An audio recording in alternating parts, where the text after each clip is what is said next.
Hello and welcome to a video from filmsbychris.com. That's Chris with a K. I'm Chris the K. Today we're going to be installing and running Quake, the original game from the 90s, and it is a free and open source game as far as the source code. It's, I'm pretty sure, under a GPL license, but the game assets, just like original Doom, are still under copyright. So installing Quake is easy as far as the application, but to actually play the game you need the asset files, so you'll need an original CD or access to those from somewhere.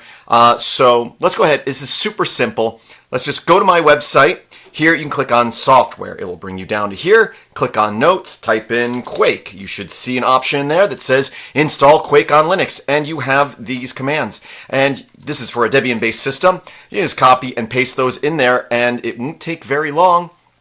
And while it's doing that, so it's downloading the program and the assets, and we're ready to run. Now we can type in Quake Spasm, and the game is running. That's how simple it is. Modern games are a lot harder to install. I don't understand the concept of things like Steam. It seems like it complicates the installation of programs, even though people seem to love it.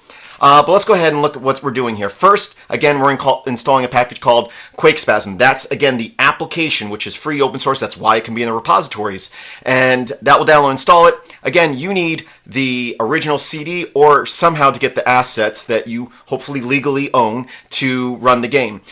So if you know where to download them, you can download them and then unzip them.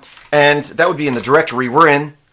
There is a folder called id1. If we list id1, there's 2 pack files in there. That's the game data. We need to put that into a place where the Quake program knows to look for them. So we're going to make a directory. It's called USR Share Games Quake. So that's what we do there. And then we just copy that id1 folder into that directory. And now, when you run Quake Spasm, it will run the game. Then, of course, you can go in here, set the settings for full screen, your keys that you want to run.